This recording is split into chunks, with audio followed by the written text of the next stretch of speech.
Eh bien, bonjour Philippe Béchade, bienvenue au Swiss Trading Day et merci de répondre aux questions de IGTV. Une première question pour toi concernant les banques centrales. Selon toi, quelles seraient leurs prochaines importantes actions? Alors on voit se dessiner au travers de ballons d'essai lancés par la BCE, par la Fed et dans une moindre mesure par la Banque centrale d'Angleterre, on voit que les banques centrales sont parvenues à la conclusion que taux négatif, quantitative easing, no limit, tout ça n'aboutit pas aux résultats qui étaient annoncés et que maintenant ça se voit. Alors ça se voyait déjà, mais les marchés s'en accommodaient puisque ça permettait aux actifs de monter. Maintenant, ça ne permet même plus aux actifs de monter. Donc on se demande que faire. Et pour une banque centrale, il n'y a rien de pire que de donner le sentiment qu'on s'était engagé dans une impasse, qu'on le découvre ou que c'est maintenant évident pour tout le monde et que derrière, on n'a pas de plan B. Comme disait Napoléon, si vous n'avez pas de plan B, votre plan A ne vaut rien. Donc il ne faut pas que la Banque centrale ou les banques centrales donnent le sentiment qu'elles sont maintenant au fond de l'impasse. Donc il faut qu'elles reprennent la main et qu'elles disent qu'elles ont élaboré une nouvelle stratégie et qui va peut-être mieux fonctionner que la première.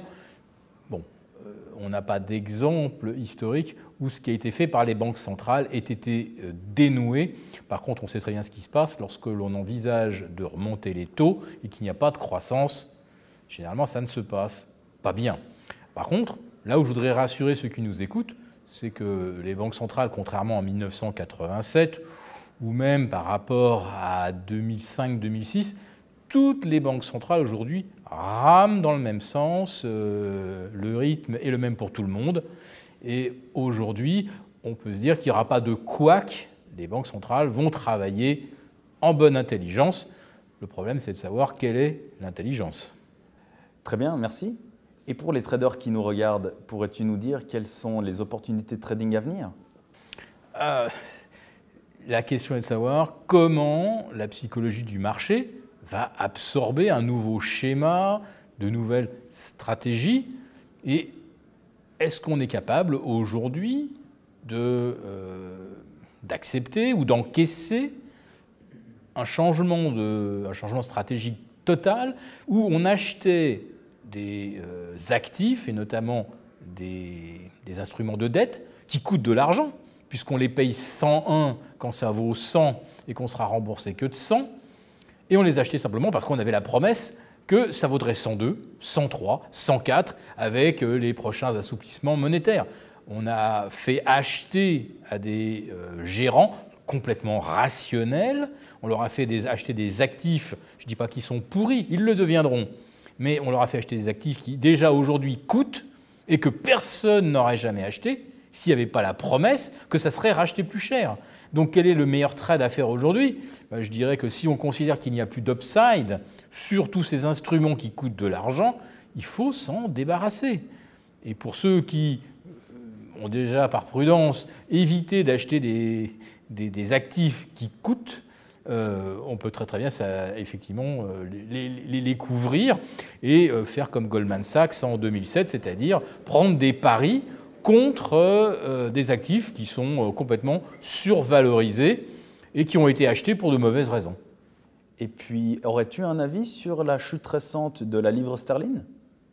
Alors, comment ne pas évoquer le flash crack qu'il y a eu lundi, où la livre est tombée en 2 minutes de 1,23,5 contre dollar à 1,18.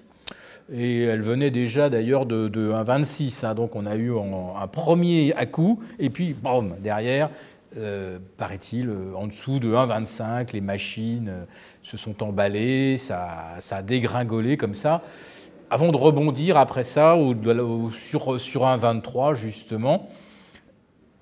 Alors est-ce qu'il y a eu un gros doigt, un fat finger? Est-ce que d'un seul coup quelqu'un a réexercé une grosse option? Comme ça s'est produit entre minuit et 1h du matin, curieux d'exercer une option quand il n'y a justement aucun marché ouvert où il n'y a pas de contrepartie. Wall Street était fermé et les marchés asiatiques pas encore ouverts. Donc c'est arrivé à un moment, au contraire, on était plutôt dans une période creuse et où il s'est avéré qu'il n'y a pas eu de contrepartie pendant quelques secondes. Le problème, c'est que les marchés de devises sont réputés être d'une profondeur infinie. On sait bien que ce n'est pas vrai. Mais dans les modèles de ceux qui prennent des positions longues, courtes, etc., sur le fameux câble, hein, c'est le nom de la parité de l'art-livre. Donc ceux qui spéculent sur le câble prennent comme hypothèse que la profondeur est infinie. On a vu que ça n'a pas été le cas pendant quelques minutes. Mais par contre, où la chute s'est-elle arrêtée? 1,18, 1,17,90. Et il est fort probable que ce niveau, qui est un niveau historique et qui remonte à plus de 31 ans, mais plutôt à 33, corresponde peut-être effectivement à ce qui pourrait être l'objectif pour la livre à moyen terme. C'est-à-dire que là, on y est tombé, et ça s'est arrêté à 1,18. Quand les robots s'emballent, ça aurait pu aller à 1,15, pourquoi pas? 1,13? Non, c'est arrivé à 1,18. Alors là, je dis que 1,18, c'est peut-être un niveau historique et qui sera probablement retesté ultérieurement. Enfin, c'est en tout cas mon avis.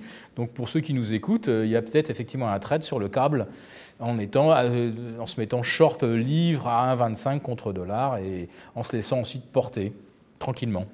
Vu qu'on est à Genève, la conférence a lieu en Suisse, j'aurais aimé avoir ton avis sur la place financière suisse et son avenir selon toi. Écoutez, j'étais en Suisse il y a moins de 2 mois. Les choses m'avaient l'air de plutôt bien se passer. Alors après ça, je lis aussi la presse helvétique et je vois beaucoup de critiques concernant la politique de la Banque centrale, qui est, si je ne me trompe pas, un des premiers actionnaires de Facebook aujourd'hui sur Terre. Est-ce le rôle de la Banque centrale d'être actionnaire de Facebook ou d'un autre des GAFA? Je me pose la question. On parle beaucoup de l'audace, des Abenomics, du pourcentage de la dette détenue par la Banque centrale, la BOJ, de ce ratio par rapport au PIB japonais. Mais à ma connaissance, je crois que la BOJ elle est battue par la Banque nationale suisse, qui est encore en avant, qui est encore plus acheté. Alors c'est vrai que ça avait commencé avec l'expérience malheureuse du gel de la parité euro-franc suisse, mais aujourd'hui la BNS continue d'acheter énormément. Donc la Suisse va très bien, mais espérons que l'expérience de la BNS, elle ne tourne pas mal. On revient à ton actualité propre. Sur Twitter, ton nom est Pitbull. Pourrais-tu nous en dire un peu plus ? En tant que rédacteur en chef aux éditions Agora, on a voulu créer une lettre où, comme on dit, il y aurait du mordant. Et en plus ça, quand je flaire qu'il y a une carambouille, quand je commence à creuser, je ne lâche pas prise. Alors, je dirais que là, je ne vais pas mordre et déchirer de la flanelle, mais en tout cas, quand je fais quelque chose, je vais quand même aller jusqu'au bout de l'investigation. Et si effectivement il y a un mollet qui mérite d'être mordu, il peut arriver qu'effectivement je donne quelques coups de croc. Voilà, c'était un petit peu l'idée. Et Pitbull ne signifiait pas effectivement chien enragé, mais c'est parce que on va dire que la consonance était aussi porteuse, ça sonnait bien pour une lettre d'investissement un petit peu contrarienne et voilà, qui se voulait pleine de mordants. Et enfin, pour le fun, tu serais plutôt Trump ou Clinton ? Je pense que enfin, regardez le peso mexicain, sa remontée dit que les marchés ont déjà choisi leur camp et considèrent que le handicap de Trump par rapport à Hillary Clinton, qui est de 10 points, n'est pas rattrapable. Historiquement, c'est vrai, ça n'a jamais été rattrapé. Maintenant, on est en fait à moins d'1 mois, on n'est plus qu'à 3 semaines et demie du fameux jeudi des élections. Donc, les élections semblent jouer. Mais imaginons cette surprise extraordinaire, c'est que Trump, le candidat anti-système, lâché justement par les républicains, lâché par le Tea Party, lui qui se prétend le candidat anti-système, ça n'a jamais été aussi vrai. Il ne trompe pas sur la marchandise, puisque là, effectivement, le système le lâche, y compris son propre parti. Ce qui veut dire que s'il n'a jamais été élu, il n'aurait pas de majorité. C'est-à-dire qu'au sein même de son propre parti, il y a des gens qui lui mettraient des bâtons dans les roues. J'imagine que le Deep State ne le laisserait pas mener la politique étrangère à sa guise, ne le laisserait pas virer Janet Yellen et la moitié du board de la Fed, ne le laisserait pas dresser des barrières douanières face à la Chine. Il y a trop d'intérêt pour les multinationales américaines. Bref, si M. Trump est élu, de toute façon, il ne pourra pas gouverner. Et comme ça, au moins, ça sera clair pour tout le monde. Alors quand c'est Hillary Clinton, on sait qu'elle est plus proche des néoconservateurs et qu'elle est, on va dire, la quintessence de l'establishment. Donc ça fonctionnera bien, mais elle sera simplement le petit télégraphiste qui ne fera qu'appliquer ce que le Deep State aura conçu. Si c'est M. Trump, eh ben, il pourra éventuellement s'agiter, mais gouverner, il en sera totalement incapable. Enfin, il sera privé de la possibilité matérielle d'exercer vraiment son mandat. Et après, le problème se posera pour la majorité républicaine au Congrès. Ils peuvent la conserver si Trump est battu. Ils risquent de la perdre si Trump gagne et que certains de ses supporters, qui ne l'ont pas lâché, effectivement, se réclament de lui. Eh bien, d'autres qui l'ont lâché risqueraient effectivement d'être lâchés à leur tour par les électeurs. Bien, merci Philippe, surtout d'avoir répondu à toutes les questions d'IGTV.